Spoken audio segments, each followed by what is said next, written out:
अस्सलामुअलैकुम class 4 how are you. आज का हमारा लेसन है सखावत हो तो ऐसी। लफ्ज़ सखावत से मुराद है सखी। सखावत यानी दिल खोल कर दूसरों की मदद करने वाला। सखावत हो तो ऐसी यानी कि हमेशा हाथ अपना खुला रखना, हमेशा दूसरों की मदद के लिए तैयार रहना। हातिम ताई अरब का रहने वाला था।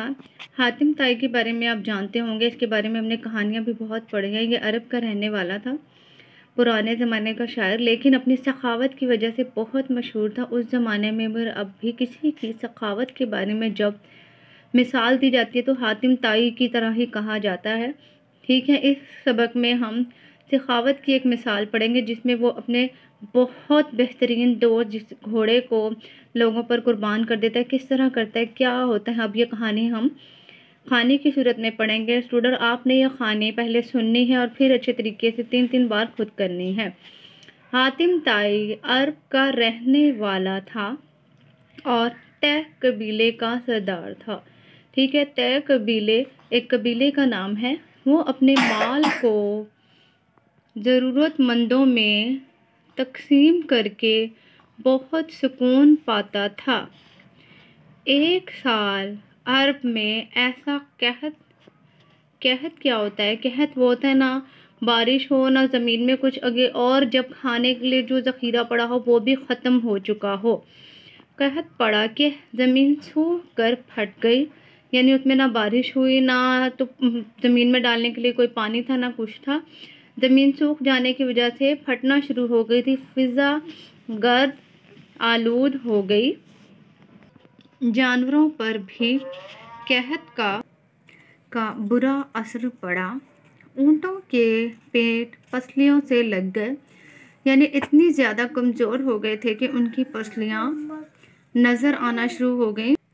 कहत साली यानी कहत वाला साल, कहत साली ने जानवरों का भी सफाया कर डाला, यानी कि वो उन्हें खाने के लिए कुछ नहीं मिल रहा था और वो आहिस्ता आहिस्ता मरते जा रहे थे। एक इंतहाई सर्द रात में जो कहत की वजह से और भी तवील यानी बहुत ज़्यादा लंबी हो रही थी, भूख की वजह से वो रात गुजर ही नहीं रही थी, ना ही तो उन्हें नींद आ रही थी।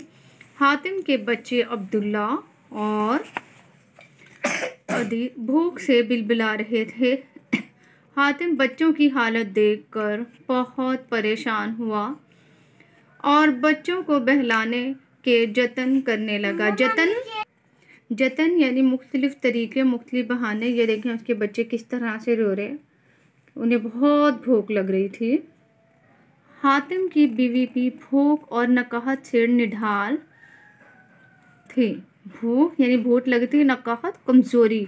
जब इंसान को भूख लगती है ना खड़े हो पाता है, ना चल पाता है, ना कोई काम कर पाता है। हातिम उसकी भी दिल जोई कर रहा था, यानी बार बार अपनी बीवी को भी तसल्ली दे रहा था कि ये वक्त भी गुजर जाएगा और तसल्ली दे रहा था कि मुश्किल की ये घड़ी बहुत जल्द टल जाएगी।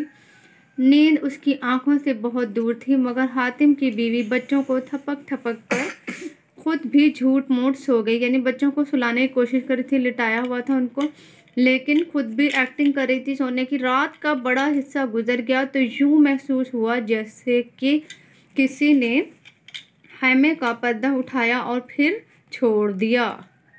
हातिम ने कहा, कौन है?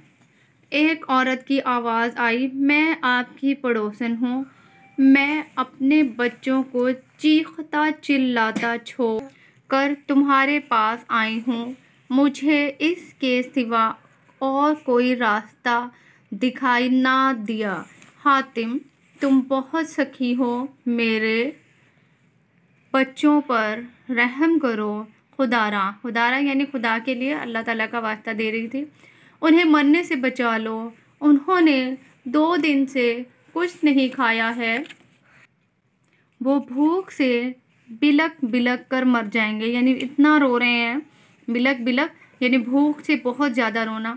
मैं बड़ी उम्मीद लेकर तुम्हारे पास आई हूँ, मुझे नाउम्मीद ना करना। हातिम ने कहा, जाओ तुम अपने बच्चों को यहाँ ले आओ। तुम थोड़ी देर बाद वो औरत 2 बच्चों को गोद में उठाए और 4 बच्चों को खुद से लिपटाए चली आई। हातिम ने उठकर अपने प्यारे घोड़े को ज़िबाह किया, खाल उधेड़ी, छुरी औरत के हाथ में दी और आग जलाई और सब आग के गिर्द जमा हो गए और गोश्त भून भून कर खाने लगे।